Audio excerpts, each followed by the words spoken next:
Yo, what's up guys? Happy Monday. Yan, Monday. Pasok na naman, syempre. Ay.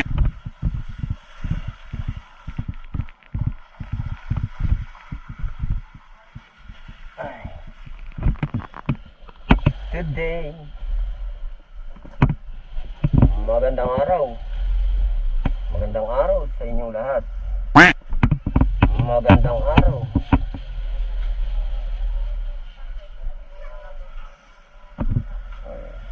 Dan kira po.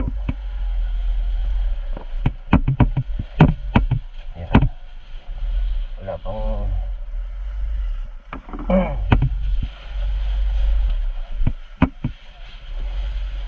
kira po si Ate Mane.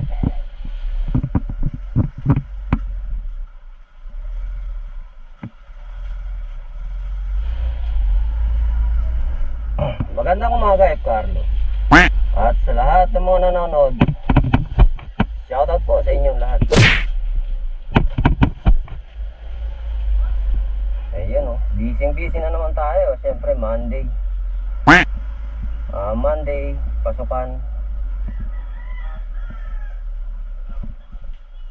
Monday is another day. Monday is another day.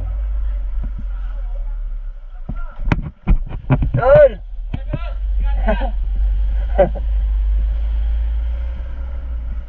Si Utol Lucky. Kahapon nakita ko rin yan na nagsimba ata yan.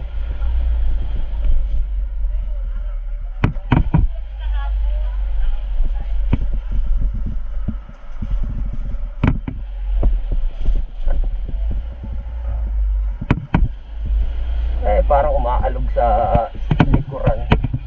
Parang may mga daan tayo dito guys ng bibili akong apple for the healthy lifestyle of person. Gago! Ayan ito may tindahan dito ayan apple ngana ngana Gago!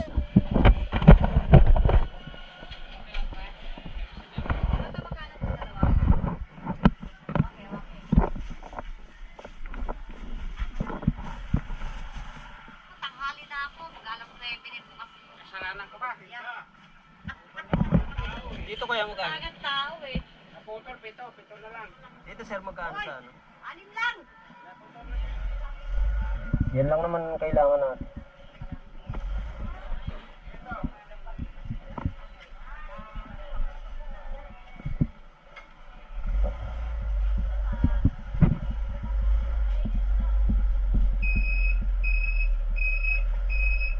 Yun lang naman, isa lang kailangan natin. Para healthy lifestyle ng person. Gago! Healthy lifestyle ko no. Gago!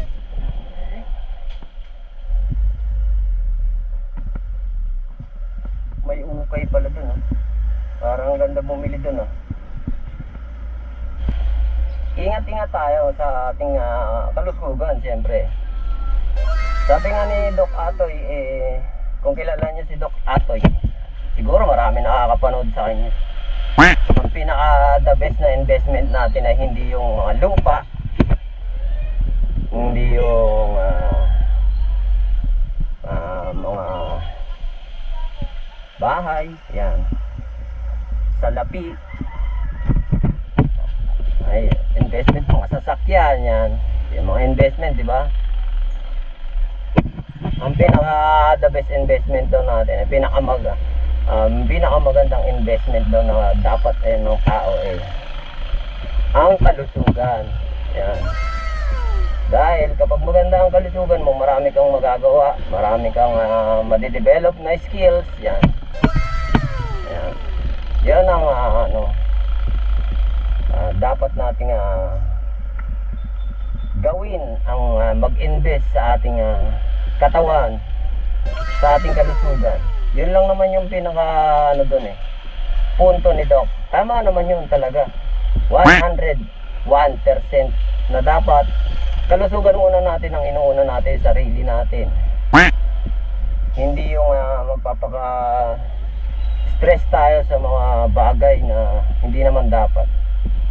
Yung kakain tayo ng unhealthy foods, yan. Ingatan natin yung mga ganyan. Na yung mga ini-intake din natin sa katawan natin, ng mga ipinapasok natin sa katawan natin ng mga pagkain, mga gamot. Dapat yung gamot recommended talaga ng doktor. Dapat magpa-check up. Ako hindi pa ako nagpapa-check up eh. Yung overall.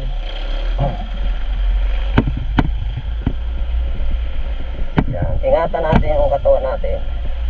Pinakamagandang investment ay ang kalusugan, ang ating katawan. Hanggang dito na lang muna. At mamaya na lang ulit. Bye-bye. Bye. Bye.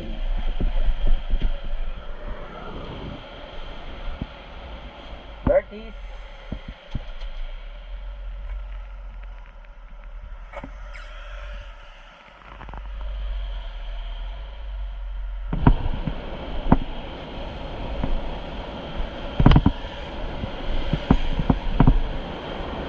Yo, watch out, watch out, watch out. Pinapa-shoutout nga pala ni Parin Justin si Boss Mark Dolfo. Yan. Si Making. Pinapa-shoutout kayo ni Paring Justin Magluyan Sanaw. Yan. Saka si Paring Elvis Sylvester Stallone. Sylvester Dolfo. Yan. Shoutout sa inyong dalawa, magkapatid. Pinapa-shoutout kayo ni Paring Justin. Mahihina raw kayo sa COC. Mahihina raw kayo matak, sabi ni Paring Justin sa COC. Di, malalakas daw kayo. Ang kulit mo, Paring Justin. Yan, shoutout sa'yo kay Boss Mark Dolfo, kay Making, at kay Elvis Dolfo, kay Sylvester Dolfo. Yan, shoutout.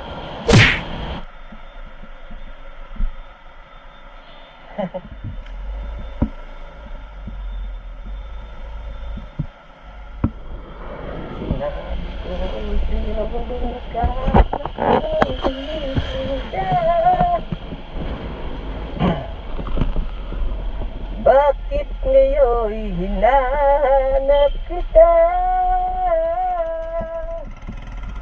Ikaw pa rin ang hanap ko. Ikaw mo naman ang puso ko.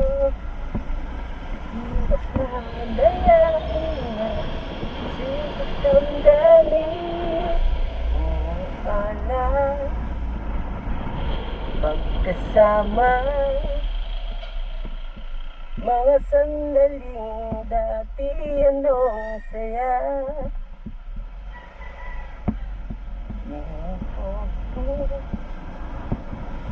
Nalimutin, bakit di nawala ka na? Apollo Kibuloy, nasan ka na? Magpakita ka para meron na akong 10 million. 10 milyon. Ngunit paano nga ba ang pag-ibig mo'y mapabalik? Batid ko na nasaktan kita ng labis. At sinabi ko sa'yo na kaya kong limutin ka. Bakit ngayon hinahanap kita? Ang po. Okay po.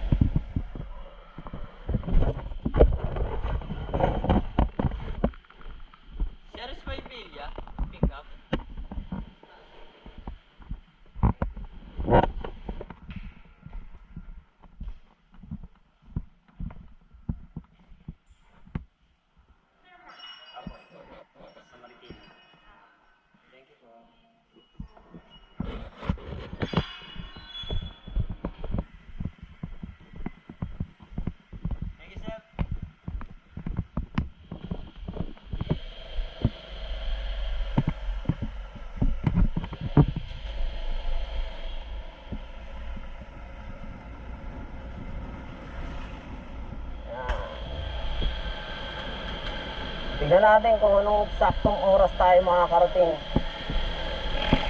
Diyan lang yun sa kabila oh. Sana bukas pa. Ah, bukas pa. Ay! Oh, bukas pa. Kala ko sarado na eh. Actually, malapit nang magsarado. Nakasarado na yung isang ano nila eh. Yung isang roll up. Patay, habulin natin yan. Oh, yapa ka nga. Sumabot tayo guys. Ay.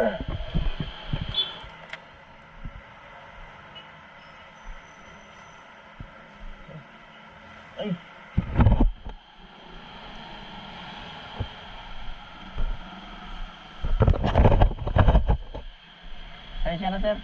Medyo traffic.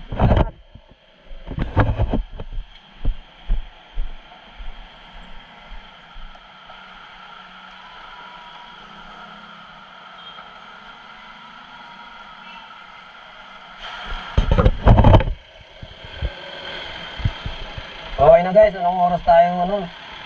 Sakto. Mga 4:44. Andito pa si sir. Mukhang inantay mo. Kasi may pick up din eh. So wala na tayong ano, sunod. Papatayin ko na to guys.